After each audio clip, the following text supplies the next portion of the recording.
Not, not. All right, I'm gonna double check. You guys still have time. Make sure you have a sheet of paper, a pencil to write with, and any kind of coloring supplies that you can use. It really doesn't matter if you use marker or paper pencils or what. So,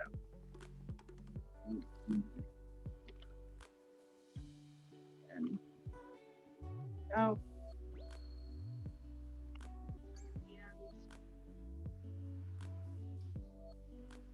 good. Y'all missing like two people. Right.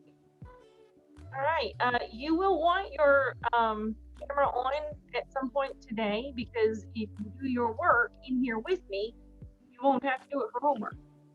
So make sure you get that ready.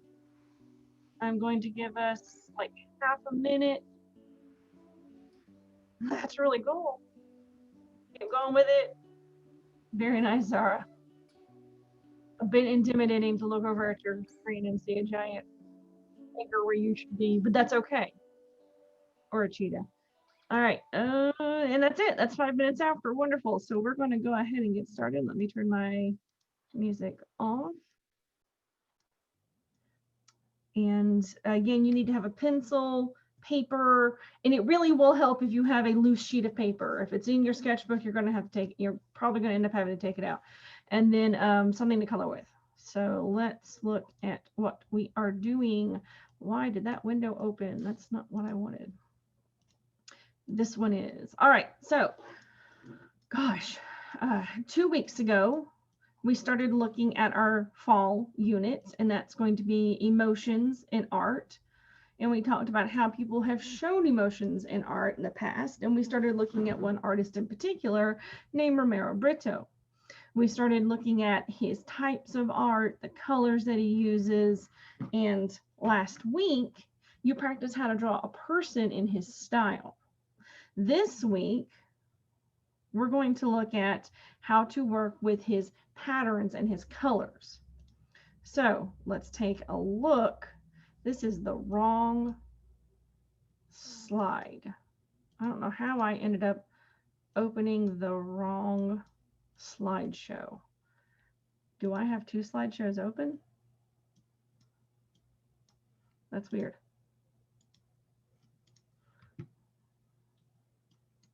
All right, let me figure out what happened. Because this, oh, no, my bad. It was the right slideshow. I'm just crazy. All right, we'll go through that really quick again. So this is Romero Brito himself. Do you guys have a student named Melissa Ayer in your class? I didn't think so. I don't know who that is. Oh, no, they're gone. So this is Romero Brito. We're going to look at his artwork. That's why I put these in here. I scared myself thinking that I was looking at last week's project.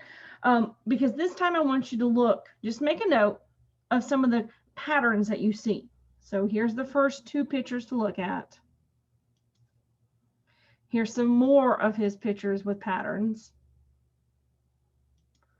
And these in particular have a lot of patterns. And this is the big one I'm going to end on and we're going to talk about for a moment. So go ahead and use the raise hand function in Zoom and I will call on you and then you can tell me a type of pattern that you have seen in his pictures. Miles, go ahead. There's like a lot of polka dots and stripes. Yes, there are. And Gabriel, don't tell us all. Just let you were good on that one. But Gabriel, what's some other ones you've seen? I see like kind of like one line has opposite color of another line. Good job. You went with the color part because you're right. Sometimes he'll have two contrasting colors. Good observation. All right, Zara, what you got for us? Like he has like in some of them, it's not only like stripes and polka dots. It's like these different like sort of line shapes. Kind of squiggly lines. Yep, I noticed that one too. I know my dogs are walking around behind me and they're shaking and making loud noises. All right, Sidra, last part or last one. What you got for us? Tell us what you see. Besides the hearts, the kind of like circular shape kind of make the heart look like a butterfly wings. Oh, very nice. All right, so what's going to happen next? Where's my, there we go. We're going to skip ahead and you guys are going to work on making some examples of his patterns. I just left this up here for a moment, but I'm not going to leave it on there.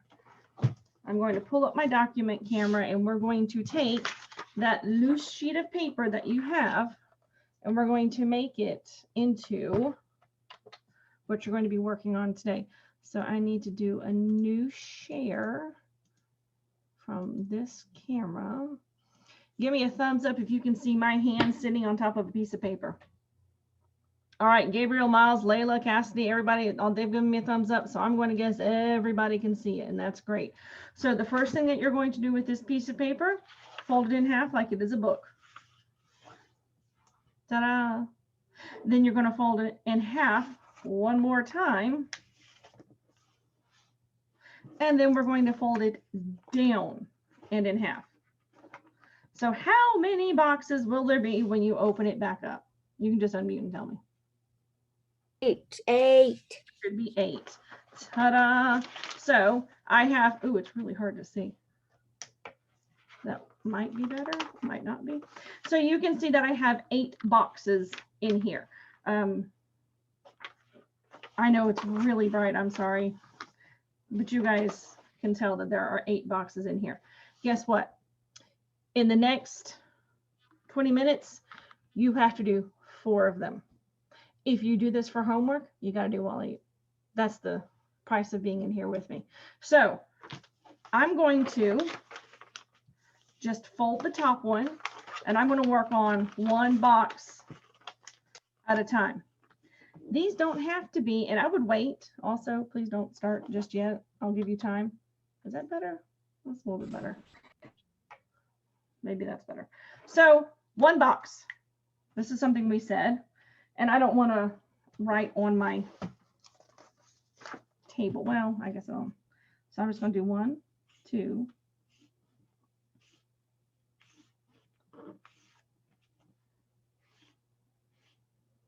Ta-da! We said that he does stripes a lot, and you're right.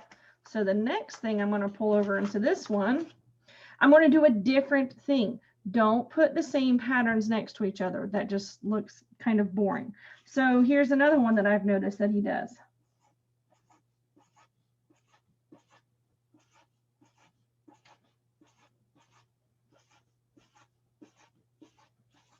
I'm doing this in Sharpie so that you can see it easier. You do not have to be doing this in Sharpie.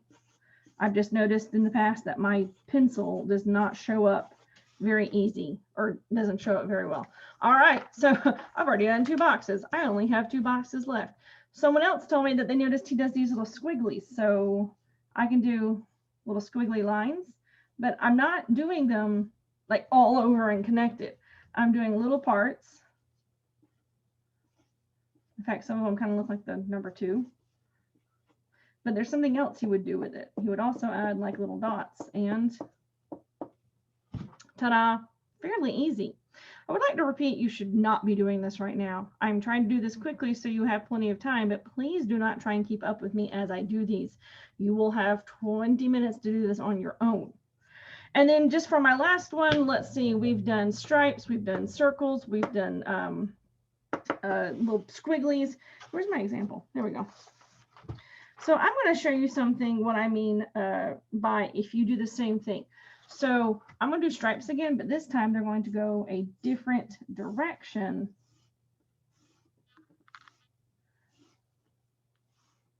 Because once I've done these, you are going to work on coloring them. So let's say that I colored those stripes, green, white, green, white, green, white. You can't use the same colors right next to each other. So then I've done purple dots, yellow background. This one is like an orange background, with the white on top, with the squiggles on top of it. And these guys were 2 of the same kinds of colors, a dark blue and a light blue, dark blue, light blue, dark blue, light blue. This is my finished piece for people who do all of them. Yes, you can do one of a solid color. That's just very boring, and I would be a little disappointed if that's what you had to resort to. I think you've got plenty of time to do all 4 things. So what you're going to be working on right now is, again, do 4 of them and get them colored. I am not going to leave my example up. I'm actually going to put back up the big patterns, or a lot of the patterns we have for his. So let's look at that again. And what I mean is, this is a page that has lots of his patterns in it. If you can't find 4 different patterns to copy from this, you are not looking at your screen. So you are folding your paper, and you need to make sure that you have at least 4 boxes. You are doing 4 examples, and then you are going to color them. Cassidy, what's your question, babe?